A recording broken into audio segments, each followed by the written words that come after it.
Lagos has spoken, and the law is binding, gentlemen. Yeah, it's binding. Okay. It's binding until we have any other superior ruling. Let's run with that one. Okay, our next story. You know, economic growth, we should tell you, is the increase in the production of goods and services in an economy, typically measured as a percentage increase in real gross domestic product, GDP. The cheering news we desire to share is the one that says our GDP grew by 4.23% in the second quarter of 2025, making it the fastest in 4 years. And so this growth therefore tells you this growth is largely driven by 3.13% expansion in the first quarter and reflects an updated GDP calculation methodology. This is good news and tells us we are on the way home. Joining us for more discussion of the issue is a development economist, Professor Ken Ife. Are we ready? Is Prof ready for us? Yeah, I'm here. Yeah, Prof, I greet you. Welcome. Well, hi, good afternoon. Yeah. Except I can't see you. We are feeling you. I can feel you. Don't worry. You'll get to see me. Yeah. No problem. So how do you weigh in here, Prof? Well, I think it's good news. If you listen to the NESG conference, Monday to Wednesday, it was mentioned a lot.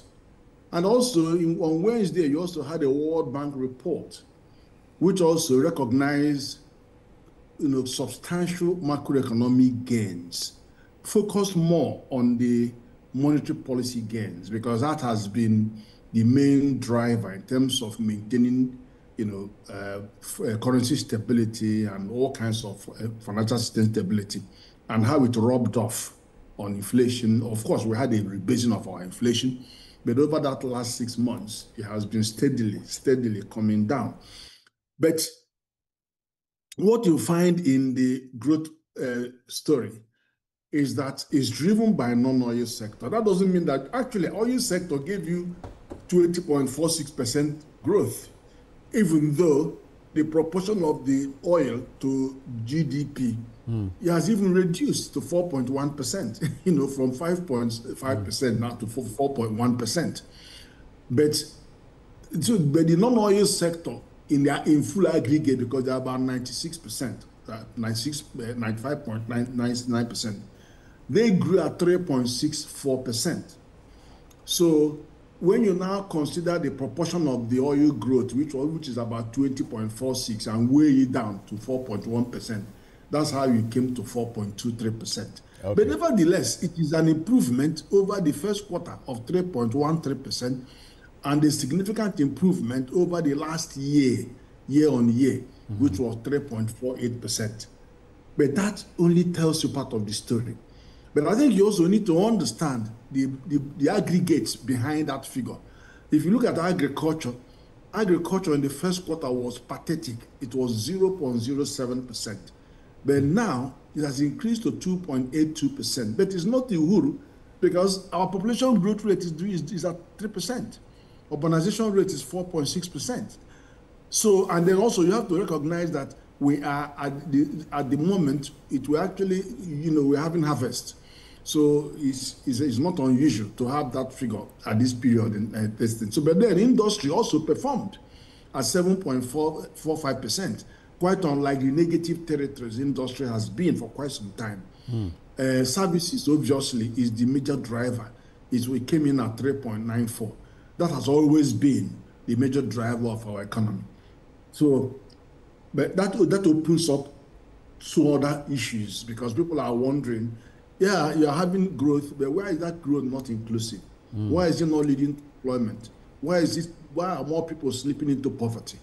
Why is the multi-dimensional poverty over 133 million people? So we are not in a position to answer all those questions unless you look deeper into what these figures reveal. But our story is a happy one regarding what you have told us, right? What I would say to you is this. all the macroeconomic parameters that have generated the growth that you see are necessary, but they are not sufficient conditions for you to have ramp up employment, for you to dent the poverty figures, for you to lift more people out of poverty. Thank you, Prof. Now you can see us. So my colleagues have questions for you. Prof, sir. Oh, hi. I can't see you. It's okay. I can still go on. Okay, we can see you. We can see you. We can see you. Don't worry. It not be yes, magic. We can see It's not magic. We are seeing you. No it is heartwarming that other sectors are contributing to our GDP, unlike before that is only oil that we depended on. But my problem is that why is it that the fundamentals of the economy seems to be getting better, but it's not reaching an average Nigeria? What is the problem? Yeah. Why is it that an average Nigeria is still complaining where the fundamentals looks to be good? Yeah, I started by saying that the greatest disappointment was agriculture, because we have food security challenges. And in the first quarter, it was 0.07, which is really zero. But now it has posted 2.82%, but it's still below our population growth rate. Our population growth is 3%, and urbanization is 4.6%. So we are still having major challenges about being able to feed ourselves. And if you look at the World Bank report, it has 3 recommendations. It says focus on food insecurity and get food inflation down. That was number 1 conclusion they came to. The second conclusion they came to is, please, let's be more fiscally efficient, more fiscally responsible. And that's the second one. And this is the first time I'm seeing them will come to me, because I have been hammering this for years. But the recommendations, it was music to my ear when I did Arise the other day, yesterday or the other day. Now, the third one is another one that I've been hammering. I'm saying that you can have social safety net. You can do conditional cash transfer. Don't borrow money to do that. Use your own revenue. Because in September, you beat the target of getting 36 trillion. Why don't you use that money to pay for those things? And why is World Bank giving you loan to share when they should give you their grant to share? So I've been saying this for 2-3 years. Now, World Bank has come to it and said, yeah, expand the social net, but keep away from borrowing. And that was a good day for me, to discuss this in Arise the other day. So the answer is this. Some of the answers. If you even look at Fitch rating has upgraded, it's improved. Capital inflow has improved 5.6 billion, but the FDI is not coming. FDI may not even be up to 2-3 billion this year. There was a time 2024 when it used to be 20 billion. The problem of FDI inflow reflects the mismatch between the growth and the poverty reduction indices, and then the failure of unemployment. So the thing is this: they are not coming because, unlike foreign portfolio investment that we are seeing that are flowing in, they are coming in to take the differential in interest rates. Somebody borrows money in UK, Germany, America at 3-4%, and they come here and buy your treasury bills at 18%, and then buy your dollar instrument at 10%. Yeah, they're making good profit, but they are doing it on the back of currency stability. Once they can see that these guys have kept the currency steady, so after 1 year or after 9 months, they'll come and take their money back. The moment you change, they will run away. So that is the point. Now, but then the foreign direct investment is not involved in that antique. They want to see conditions, market conditions. They are concerned about insecurity. They are concerned about high cost of production, because a lot of it is a patient capital that go into longer term investment in factories and all that, buying acquisition, in acquiring more.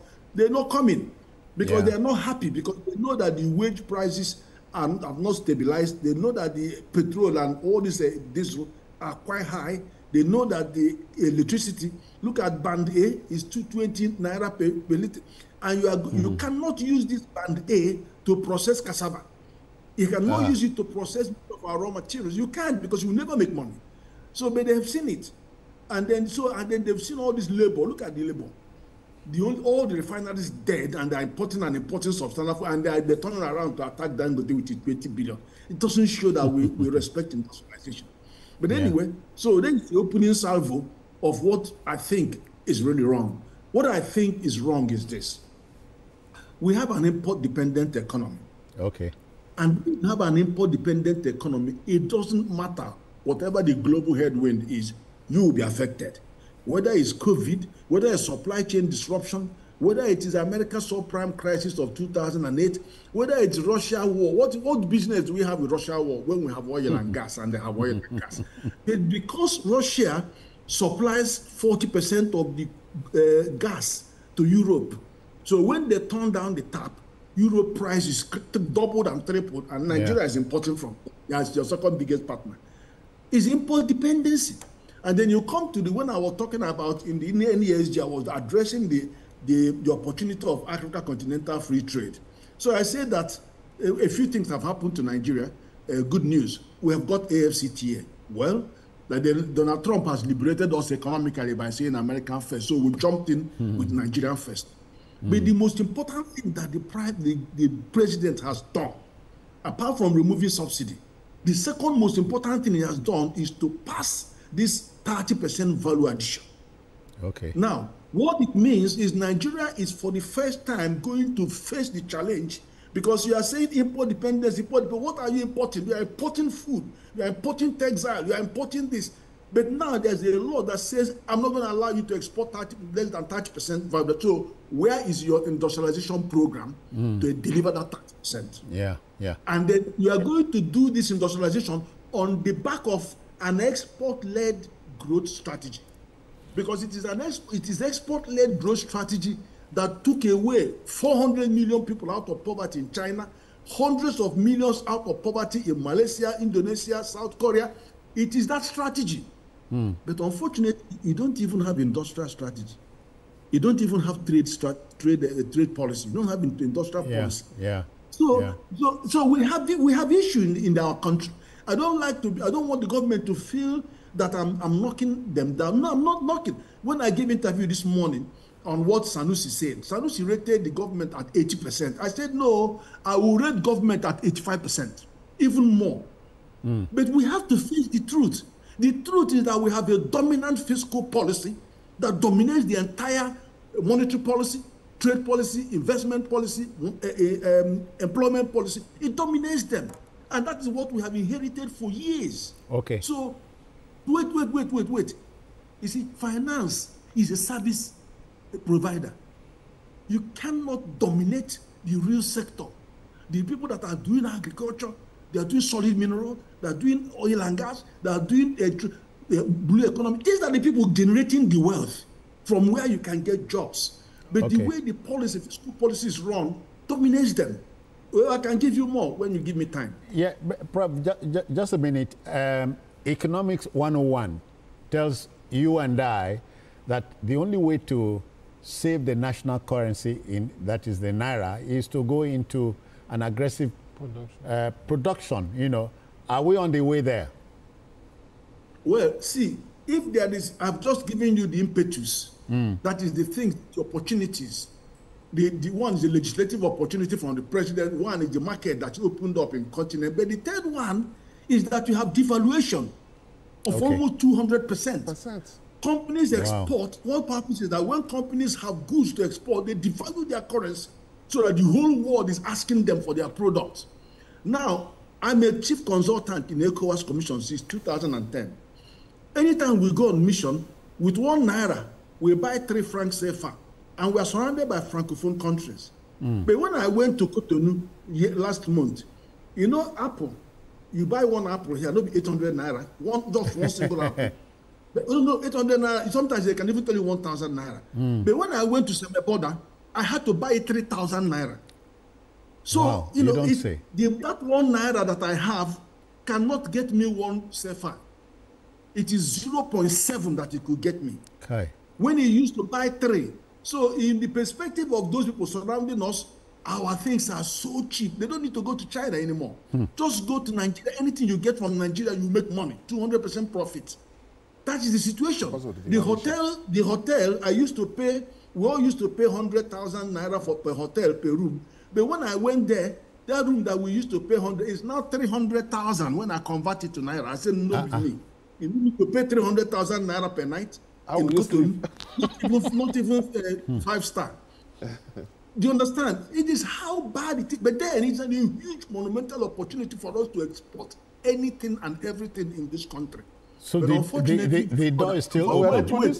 Yeah. Unfortunately, you cannot export raw material to Africa. You have to export manufactured goods. Finished goods. Okay, my colleague has a question for you. Prof, sir, you know we run a federal system of government where whatever the national is doing, the sub-national will have to queue in. Most Nigerians are worried that with the gains of subsidy removal, there appear not to be seen enough effort from the sub-national, because the production you are talking about, it is not the federal government that will do the production. This thing will have to take place in the sub-nationals. How do we get them to key into this program? Okay, let me give you two answers to this. First of all, it's not the sub-national that filtered away 50% of the subsidy gain. It's the NNPC. President had only 50%. World Bank confirmed that only 50% of the subsidy was available to the president. If the president had 100% of subsidy, he would have done 3-4 times more. And when he had it, plus devaluation, he had to increase the money for the states. So they are not getting, so they're getting, they're sharing 1.some trillion, 2 trillion. So they are at least to keep them quiet. When Buhari came, he had to give them 800, 600 billion to keep them quiet. To get in with it. But the second thing is this. If you look at the regions in the 60s and early 70s, it is the regions that we are running the agriculture. They are running this mine, they are running all this industry, and they're paying a tax to federal government. In the 70s, as soon as oil came, federal government took over agriculture to create Federal Ministry of Agriculture and all that, and then everything now all coming to all the body, everybody, politicians, they're all in Abuja, collecting all the hundreds of billions that are being used to buy seeds and all that. And seeds arrive when the farming season is over, and fertilizer comes when the this is the distortion. It is a distortion. So the states and regions agriculture because there is no more incentive. They see how it was organized. They have look at what Cocoa did. You used Cocoa build that building in Ibadan. Yes. Cocoa gave you the first television station in Africa. Yes. Look at what Michael Okpara did. All of these things were on the back of their estates, pyramid. All of these were on the back of the fact that they were controlling what they were getting. They had marketing boards that organized the production and market. But now there isn't. They destroyed, they dissolved the marketing boards. Everybody's fighting for himself. The farmer, the actual farmer that grows the crops, doesn't get a look in. So that's you have to know where, if a chicken says, you need to know where the rain started beating you before you know when it stopped. So you have to understand what has happened. And so the import dependency was by design, because we inherited a division of labor that made us a producer of raw material, which Europe and the global north wants to process and bring for us to consume. And if you look at the whole setup of the bureaucracy, the whole structure is to perpetuate that. Yeah. That is the heart of our problem. So, and if you want to tackle it, you have to tackle it with an industrialization program that enables you to do your import substitution and backward integration. But at the moment, you are not. And you get the impression that nobody is scandalized that this same us, are importing palm oil from Malaysia. Well, you know about that because they actually came here in 1960-something to collect the seedlings, including Tenera seedlings. And then when they went back, they now have 90,000 hectares of plantation. They have 50,000. Now Nigerians are working in their plantation farm. And in fact, one of their 90,000 hectares, they have cleared it up and used it to build Internet City. So it's just a story that we have not invested. We have not. Let me tell you what one other big challenge is, that federal government. I talked to you about fiscal efficiency, and fiscal dominance. The greatest dimension of it is, look, I am all for government to borrow money because our indices are very favorable. It's now come down from 40-something to 39% debt to GDP ratio. And then our current account surplus is positive. It's about 6.2%. The other time it was $6.8 billion. So the whole stage is set for Nigeria to borrow more money. But I'm concerned about what they are borrowing the money for. That's the problem. Look, if you borrow, let me tell you what the law, they're borrowing money to do what they should use their own money to do. Okay. The law says, so fiscal responsibility at 2019, you know what it says? It says a few things about borrowing. That government can borrow, but on certain conditions. Eligibility condition. You can only borrow for capital expenditure and human resource development. Human resource development is education, health, employment, and self-employment. Fine. It is not about paying salaries. It is not about poverty reduction. It doesn't give you money to go and borrow and share it for whatever you want to call it. Then it comes to capital expenditure. Now listen, it says infrastructure or investment in productive capacity, because it is looking, and the type of infrastructure it wants you to borrow is the one that has productive capacity in mind that can give you benefit. And then it now goes and says you must carry out cost-benefit analysis on any borrowing. And then they don't want to show you any of that. I've been asking for this for 10 years, 15 years. Show me the cost-benefit analysis on this particular board. They will show you. And then you got to issue certificate of compliance when it should be issuing certificate of non-compliance, because all the things there are not complied with. Now, let me tell you the implication of a law asking you to do cost-benefit analysis. It says if you want to borrow money to build infrastructure, whether it's rail or road or highway or ICT, consider economic corridors, industrial corridors, commercial corridors, residential corridors, so that investment, that infrastructure will connect economic activities. And then you are capable of generating usage that will enable you to repair and maintain the infrastructure. The law does not allow you to borrow money to go and build any kind of infrastructure that leads to no man's land and doesn't generate any value. Use your own money to do that. Go and use your 35 trillion, 36 trillion to do that. Borrow what you can justify. I didn't know that it is so much that the law now came back and said any financial institution that lends money outside this framework is unlawful. And even because the politicians wanted to stop direct prosecution, they couldn't stop the ouster of locus standi. The ouster of locus standi said any Nigerian citizen can go to High Court to obtain a prerogative order to enforce this act. Which means, you've given the power to citizens. Because the people, the assembly people didn't want the direct one where we wanted to classify the offense and then how the infraction and then the penalty. They removed that. But the law still says anybody can go to court, except that it's going to cost you money to go to court. Sir, I believe that Naira is grossly undervalued. Definitely. What do you think we can do about that? We are not using the opportunity.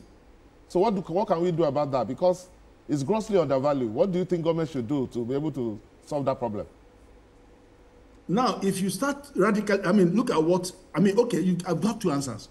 If you remember in the last administration, about $500 billion Naira was spent in buying goods from Zamfara, all those stuff. Now, look at what Ghana is doing. Ghana is doing exactly the same thing, and their cities have upgraded by over 40%, have increased in value.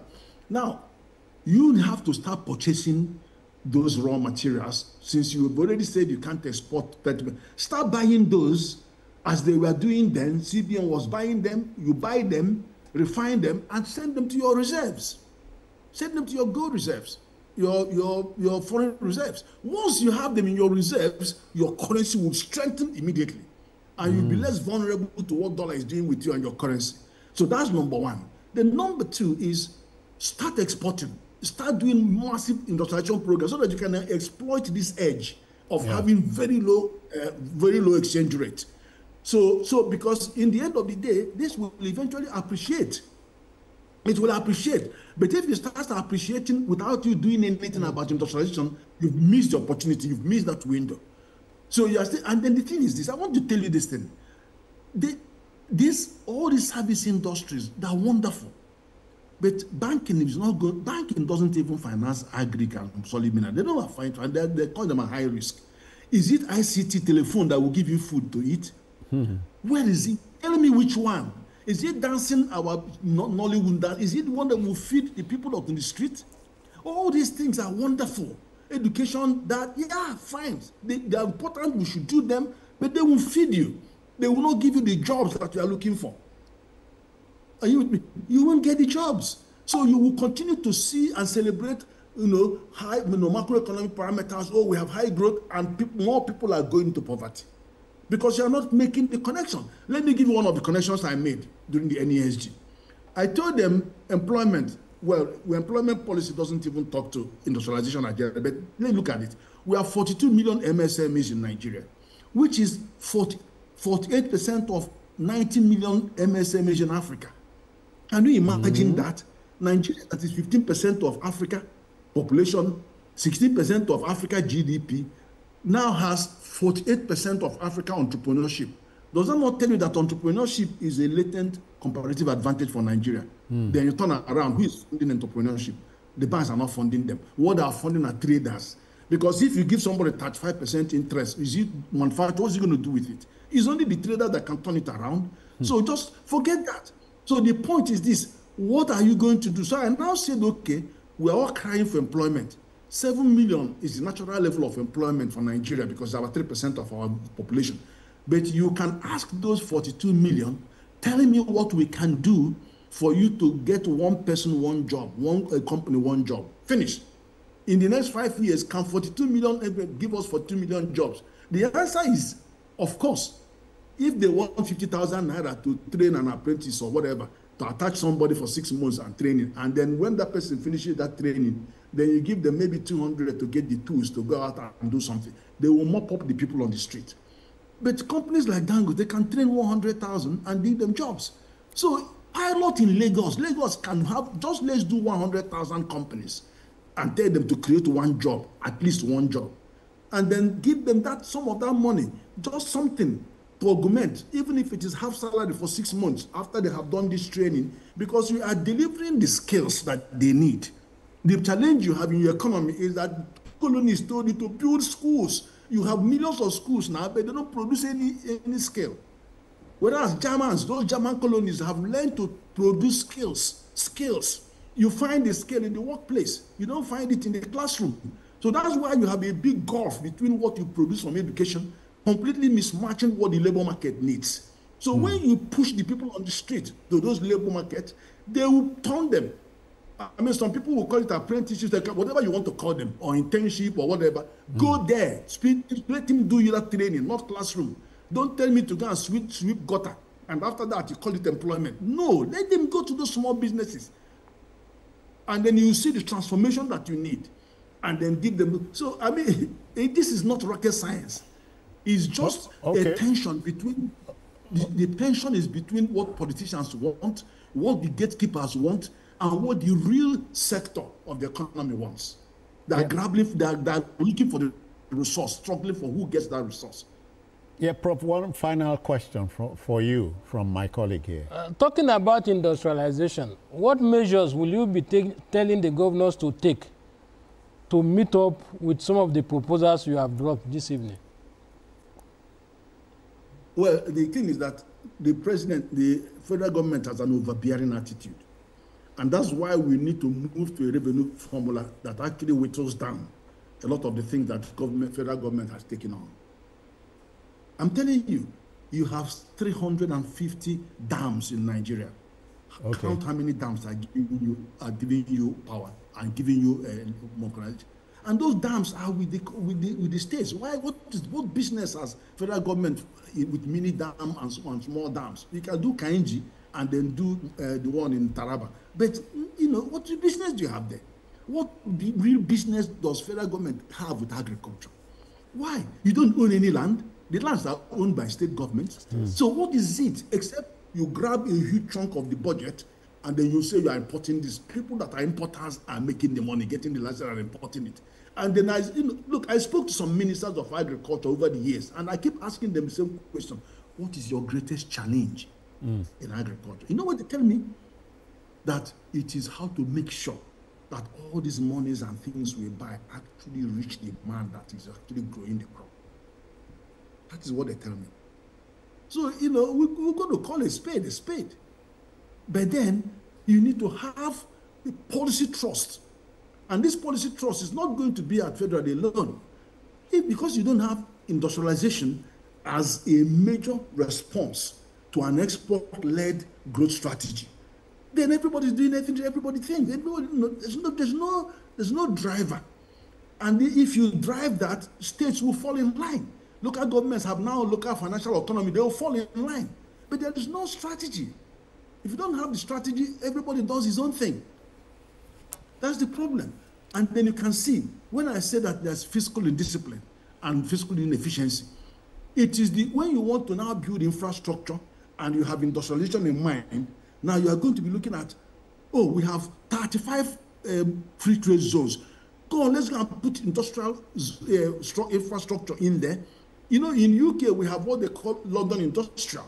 All the government assets and all the businesses, they give them to them. They disuse the closed center. They go and convert all of them to industrial workspaces. So people move in.